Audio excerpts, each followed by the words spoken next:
Hello friends, welcome back to our one and only YouTube channel Dharmita Bhabur. So I hope you all are doing well.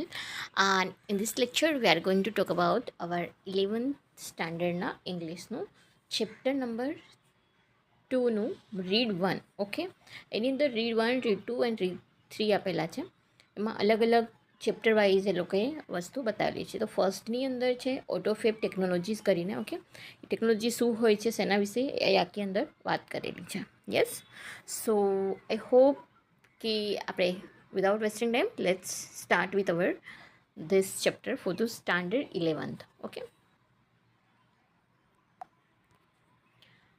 ઓટોફેબ technology એવી technology જેનાથી automatically જે તમે બનાવો છો વસ્તુ, car, એ બધી વસ્તુ અહીંયા આવશે અંદર ડિટેલ્સની અંદર. ઓકે, કે તમે તમારી મનપસંદની કાર રિસાયકલ છે એ બધી વસ્તુ કરી શકો છો.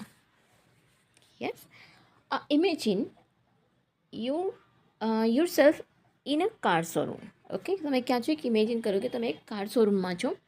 You are not happy with any model of the car in the showroom. Okay, શોરૂમની અંદર બહુ બધી કાર એવું છે, પણ you are not happy with that. Okay, એ મોડલ તમને કે ગમતા નથી. Now you work on computer and create your dream car on the screen. Okay, એક એવું ઇમેજિન કરો કે તમે શોરૂમમાં ગયા છો તમે કાર લેવા માટે, પણ તમને એક પણ મોડલ ગમ્યું નહીં. પછી ત્યાંનું જે કમ્પ્યુટર છે ત્યાં તમે પોતાની ડ્રીમ કાર, તમારે જે જોઈએ છે એ કાર તમે ત્યાં કમ્પ્યુટર સ્ક્રીન પર ડિઝાઇન કરો છો, ક્રિએટ કરો છો. And magic, next week you get delivery of a car fabricated exactly like your design. Such magic is possible through a process known as automated fabrications. Okay, શેનાથી possible છે કે ચલો એ વસ્તુ તમે બનાવી, ક્રિએટ કરી, ડિઝાઇન ઇન કોમ્પ્યુટર, આ નેક્સ્ટ વીક તમને ડિલિવર પણ થઈ જશે same as your design. Okay, so શેનાથી પોસિબલ છે? ઓટોમેટેડ ફેબ્રિકેશન જે પ્રોસેસ છે એનાથી આ વસ્તુ પોસિબલ છે. Automated fabrication or AutoFab is a set of technologies that automated the process for building three-dimensional solid projects from raw material. This industry uses solidifications of polymer, powder, and other raw materials guided by the design drawn on the ordinary computers. સેના વિશે બતાવેલું છે કે ઓટોફેબ જે technologies છે સેના ઉપર કામ કરે છે. એક અમુક રો મટીરિયલ છે, ઓટોમેટેડ પ્રોસેસ થાય છે. ઓકે, એના 3 ડાયમેન્શનલ છે. સો polymers, plastic, okay, powders and અમુક જે રો મટીરિયલ રિક્વાયર્ડ હોય છે પર્ટિક્યુલર થિંગ માટે એની વાત કરે છે. Guide by the design it will be possible for human beings to acquire power to manipulate the properties of matter. Autofab is now creating opportunities for the manufacturer to satisfy the unique needs of customers. Okay, inviting the customer into the design, development, and productions process will lead to unexpected new product. Okay, કેમ કે અગર આપણે as a કસ્ટમરને આપણે કોઈ બોલાવો છો તો કેમ છે, આ દેખો હવે શોરૂમમાં એટલી બધી કાર હોય પણ તમને એમાંથી એક બી નથી ગમતી, તો એ લોકોનું જે મેન્યુફેક્ચરિંગ છે વેસ્ટ થઈ જાય છે. સો એના કરતાં અગર આપણને જેવી કાર જે છે મેન્યુફેક્ચર મતલબ જાતે ડિઝાઇન કરેલી હોય તો આપણે એનાથી સેટિસ્ફાઈ પણ વધારે રહીએ. ઓકે, અને તમને જે વસ્તુ જોઈતી હોય એ પણ તમને પ્રોપરલી મળી રહે. તો એ વિચારે છે કે આપણે શું કસ્ટમરને ઇન્વાઇટ કરવા જોઈએ, એમની જે ડિઝાઇન છે, ડેવલપમેન્ટ કેવું હોવું જોઈએ એ એની રાય લઈને કરીએ તો ન્યૂ પ્રોડક્ટમાં એમને બહુ ઇઝીએસ્ટ પડે. In AutoFab, customer is co-constructor. Now product liability, other risks, patent rights may be shared with the customers. Automated fabrications will have a dramatic impact on society. Okay, so આ બધી વસ્તુ છે like કોઈ કસ્ટમરને આપણે બોલાવીએ તો એના જે અમુક આઈડિયાઝ હોય એ બધી વસ્તુ આપણે કરી શકીએ. ઓકે, સો જેનાથી જે લાયબિલિટી છે પ્રોડક્ટની, ચલો જેટલા મોડલ બની ગયા છે અગર એ કોઈ ખરીદશે નહીં તો એ કેમ કંપનીમાં એક લાયબિલિટી રહેશે, કેમ કે એનો જે ખર્ચ, પ્રોડક્શનનો ખર્ચ હોય એ કંપની ઓલરેડી પેડ કરી ચૂકી હોય છે. ઠીક છે, તો અગર એ મોડલ કોઈ પરચેસ નહીં કરે તો કેવું થશે કે કંપનીમાંથી એક લાયબિલિટી રહે, એક ખર્ચ રહે. ઠીક છે, અગર માટે આ જે ઓટોમેટેડ જે ફેબ્રિકેશન છે એ સોસાયટીની અંદર બહુ બધો ઇફેક્ટ લાવશે. યા better product quality, better product quality. The automated method of inspections and assembly will improve the quality and durability of product. One effect is that car, television, refrigerator, etc. will last much.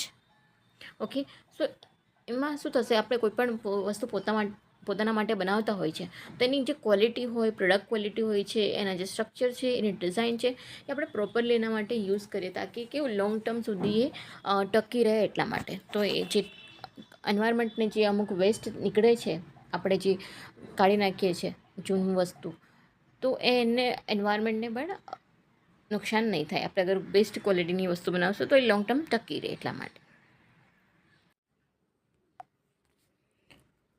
Earlier model, therefore there will be a decline in need for the replacement. Okay, the second one is more recycle. Instead of buying the latest model of the car or throwing away an old toaster, the customer will be return their old model and get back new model fabricated from that old stuff.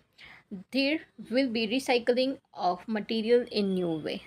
This will be a great compensations in environment to environment. Okay, so જે આપણી પાસે જૂના આપણી પાસે જે બી equipment છે, like car છે, વી ટોસ્ટર છે, માઇક્રોવેવ છે, એ બધા જૂના વસ્તુ થઈ જાય છે ત્યારે આપણે એને શું કંઈ નવું ખરીદીએ છીએ ને ભંગારમાં વેચીને. ઓકે, સો એના કરતાં શું કરવા માંગે છે, મોર રિસાયકલ બિન. ઓકે, સો મતલબ એ જ વસ્તુને યુટિલાઇઝ કરીને આપણે એક નવી વસ્તુ ક્રિએટ કરી શકીએ, બનાવી શકીએ. ઓકે, જેથી કરીને જ્યાં જૂના મટીરિયલનું જે બધું ભંગારમાં જાય છે એનાથી એન્વાયરમેન્ટને જે નુકસાન થતું હોય એ ઓછું થઈ જાય. કેમ કે આપણને જે ઈચ્છીએ છીએ એ મોડલ આપણને નવું મળી રહે જે જૂના થયેલા ઇક્વિપમેન્ટમાંથી.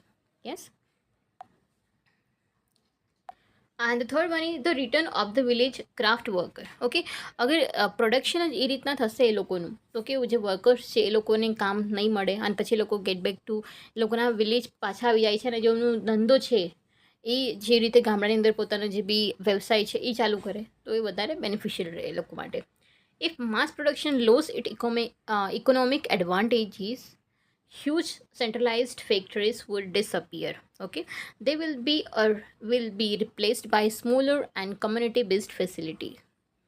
There will be a continuous decline in the amount of human efforts needed to produce material goods. Then the customer may be served better by local owner and the operator of manufacturing shop. This too. Factories will become centralized and the naturally talented village craft workers will be back with a bang. Okay, મતલબ ત્યાંથી લોકોને કામ નહીં મળે. જે બધી વસ્તુ automated થાય છે ને રિસાયકલ બિન થાય છે, સો વર્કરનું કામ પણ ઓછું થઈ જાય. તે લોકો ફરી વિલેજમાં આવીને પોતાનું જે બી વ્યવસાય છે એ પ્રોપરલી કરી શકે તો એમનું જે ટેલેન્ટ છે એ પણ બધી વસ્તુ નેચરલી જળવાઈ રહે. New medical treatment. ઓકે, મેડિકલની ટ્રીટમેન્ટની અંદર પણ બહુ બધી વસ્તુ ઓટોફેબના લીધે નેનો સ્ટ્રક્ચર છે, બહુ બધી વસ્તુ એ લોકો ઇન્ટ્રોડ્યુસ કરે છે. Soon the scale of autophagy will shrink to nanostructure level. Then the size of newly manufactured medical instrument will be no bigger than drugs molecule. It will be possible to reconstruct rectified tissues and even several of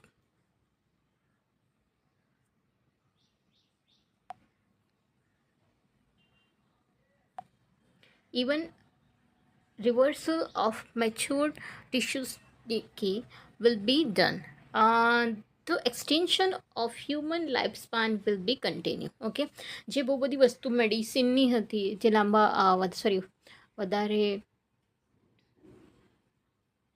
મોટા જે equipment આવતા એ બધા nano સ્ટ્રક્ચરથી એકદમ એ લોકોને નાના બનાવી દેવામાં આવ્યા છે. ઓકે, અને બહુ સારું એવું મેડિકલની અંદર પણ એ લોકોએ ઇમ્પ્રુવમેન્ટ લાવ્યા છે જેથી કરીને હ્યુમનની જે લાઈફ સ્પેન છે, જીવન ની એજ છે એ લાંબુ કન્ટિન્યુ એ લોકો જીવી શકે. તો health of old people will be improve. Okay, old પીપલની જે એજ છે એ પણ ઇમ્પ્રૂવ થાય છે. It likely that people will gain the ability to painlessly redesign their bodies. Okay, painlessly જે પણ પોતાની બોડીને રીડિઝાઇન કરી શકે ઓટોફેબ ટેકનોલોજીસથી. Okay, the combined effect of such changes could be dramatic. It is believed that After some year, a small mountain top community could be sufficient with a collection of fabricators and solar power generator. Okay so બધી વસ્તુ કેવી ફેબ્રિકેટર્સ and solar પાવરનો હવે mostly જગ્યાએ સોલારની utilise કરે છે તો અમુક નેચરલ વસ્તુઓનો પણ યુઝ કરવામાં આવે છે જેથી કરીને બધી વસ્તુ એ લોકો પ્રોપરલી યુટિલાઇઝ કરી શકે જે નેચરલ રિસોર્સિસ છે એનો of AutoFab Advance, the form of raw material will be unimportant. Sophisticated AutoFab machines will be capable of rearranging molecular structure to generate any projects from them. Plastic milk jugs and last night a punctured card tube could be a molecular rearranged to the new table lamp okay કે બધી વસ્તુને શું લોકો restructure કરે છે એ જો જૂની વસ્તુમાંથી એકદમ પ્રોપરલી નવું વસ્તુ બનાવે છે જેવી આપણને ગમે છે તો એનું જે લાઈફ સ્પાન છે એ પણ એ લોકો આપણને ગમે અને એનું રિસાયકલ બિન પ્રોપરલી થઈ જાય છે રિયુઝેબલમાં થઈ જાય છે highly improved autofab technology will perhaps be able to meet all our material desire. The freedom resulting from this achievement will be bring about a golden age of art, music, scientific discovery. But the open question is whether people want such a freedom and will rejoice in it. Okay so માણસને જે વસ્તુ ગમે છે એ વસ્તુ એ લોકો બનાવી શકે recycle બિન કરીને ઓકે એનાથી એ લોકો ખુશ પણ રહે. In life, it is often sound that the greatest satisfaction comes not from getting what one wants, but from working four it okay કે આપણને જે જોઈએ એ વસ્તુ મળી જાય તો આપણને કેવું એના માટે એક સંતુષ્ટિ રહેશે the greatest challenge facing humanity as we proceed into the age of automated fabrications is to find the meaningful use for the oversleeves okay કે બહુ બધી વસ્તુને આપણે રિસાયકલ બિન કરી શકીએ રીયુઝેબલ કરી શકીએ ઓકે સો આ બધી વસ્તુ અહીંયા આપણને બતાવે છે આમાં મેડિકલમાં બતાવી છે ટેકનોલોજી વાઇઝ બતાવી છે વસ્તુને રીયુઝ કરવાની બતાવી છે ઓકે જેવી જોઈએ વસ્તુ આપણને જોઈએ છે એ જ વસ્તુ આપણને પ્રોપરલી મળી રહે છે જેનું સો ઓલરેડી મેન્યુફેક્ચર થયેલી વસ્તુ છે એ વેસ્ટ ના જાય એનો મેન્યુફેક્ચરિંગ કોસ્ટ છે એ કંપનીને બેર ના કરવું પડે સો આ બધી વસ્તુ આની અંદર બતાવેલી છે વસ્તુને રિસાયકલ કરવું રીયુઝ કરવું એ બધી વસ્તુ યા સો આઈ હોપ કે તમને બધાને પ્રોપરલી ઓટોફેબ ટેકનોલોજી વિશે સમજાયું હોય so thank you very much for watching this video. Please like, share and subscribe the channel. Thank you very much. Okay, so in next lecture we are going to talk about comprehension. In this read we have 2 or 3 comprehension will be there. Okay, so we are moving forward with our next lecture. Bye bye, take care.